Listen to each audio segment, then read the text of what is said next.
thinking of you for this, we had a picture of you up when they were writing the character. Is that flattering or is that not flattering? I'm not sure, really. I'm not sure. He is described, is he not, by some people as an incubus. I'm not sure what an incubus is, but me, I don't know. It's interesting. It's ephemera, but it has no effect on me, either good or bad. I don't know. Well, you don't do a lot of fantasy type films. So what was it about this that you thought, I'm going to sink my teeth into this guy? I like the sound of Richard Le Gravenet, the director. We talked on the telephone. I was shooting a picture called Night Train to Lisbon in Portugal. And Richard and I talked, and I'd read the script, and I thought the character had pizzazz. He had enigma. He had strange sort of glamorous charm about him. He was a musician, played a bit of piano. I thought, this sounds an interesting character. And Richard told me who the other cast would be, and many people like Emma Thompson, who I would be playing with. I thought, well, that'll be fun. I was back in New Orleans, which is a city I love. So, and I was free, and they were going to pay me. So I said yes. And those are good reasons to take the roles for sure. Macon Ravenwood, even the name, it just sounds so regal or something about it. I don't know. Macon, it's interesting, isn't it? It's spelt Macon. You see, because of the wine in France is Macon, Macon. But they all said Macon. I said, Macon is Macon, surely. No, Macon. But this is the South, In the South, they're very strange. Yeah. You as a Canadian would understand what I'm talking about. I totally understand what you're talking about. You talk about the amazing veteran cast in this, but let's talk about the younger actors because they're pretty darn good. They are very good, extraordinarily good.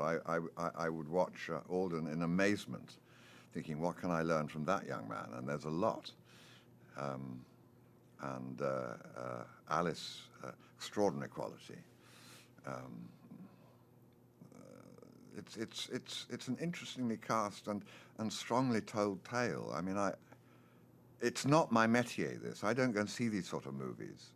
So I'm sort of in the dark. People say, this is what, did you enjoy Twilight? I said, I never saw Twilight. I don't go to that sort of film. Nothing wrong with it, it's just I don't.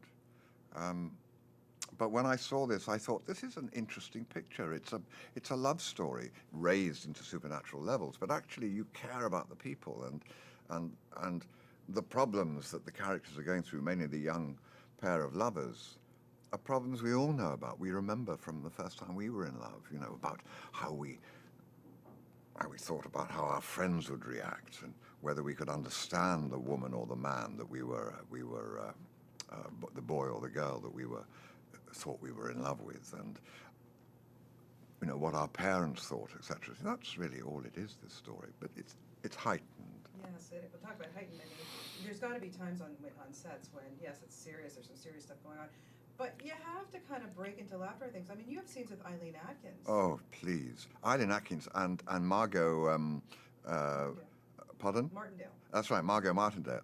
I mean, we were the family. Margot was my sister, Eileen was my mother. And there were times of such intense hysteria that I thought my guts were actually going to come out of my ears. Mainly focused in the scene where the table goes berserk. And Margot Martindale has to be one of the funniest ladies I've ever worked with. And Eileen Atkins, one of the most unlikely people to have pink hair that I think I've ever met. But we had some good laughs. I wanted to talk also about the scenes with Emma Thompson. I mean, for her to play these two roles and to be kind of the schizophrenic characters that she's playing, to watch, and the two of you have been making films for so many years, but for you to play opposite somebody like that and watch Emma do what she did in this film must have been a joy.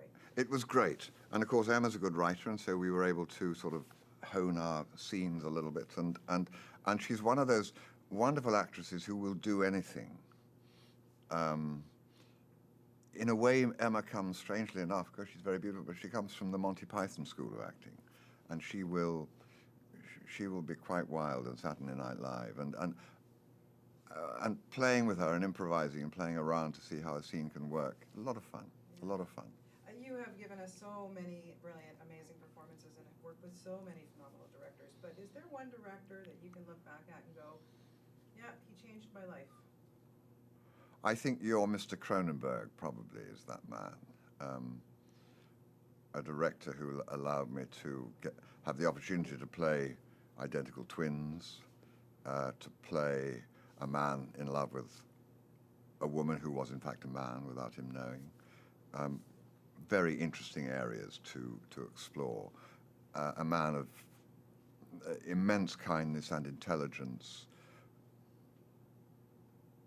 And I look back at the films I've made. I'm only saying this because I hope that one day he'll want somebody who looks slightly older than Viggo Mortensen, and therefore he will cast me again.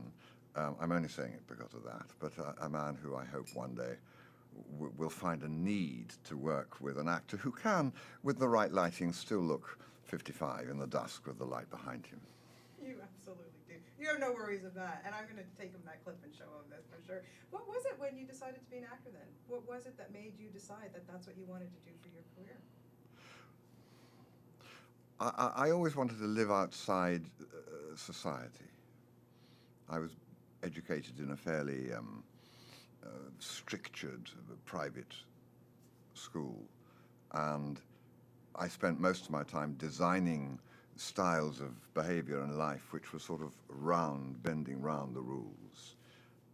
And I think that gave me a taste, a slightly anarchic taste for living beyond the pale. And I thought I'd like to be a gypsy or work in a circus or the fun fair or maybe the theatre. And because I was basically middle class, the theatre offered me more. And so I went and joined a theatre and found I loved these people. I loved the smells. I loved the fact we worked at night and we got up late. And we were a family unto ourselves in whatever town we happened to be working. And we were making up these magical stories and telling stories to an audience. And I thought, I love that. That's what I want to keep doing.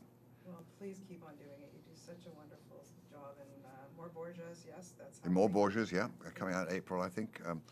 A documentary called Trashed about the waste industry and how we create too much waste and we don't know how to get rid of it, and it's harming our health and all of this, and how we can deal with it fairly simply. A documentary about Shakespeare plays, and in fact 2 Shakespeare plays I think will go out in the fall, Henry IV, Part 1 and 2, where I play Henry IV. So a lot about at the minute, which is nice.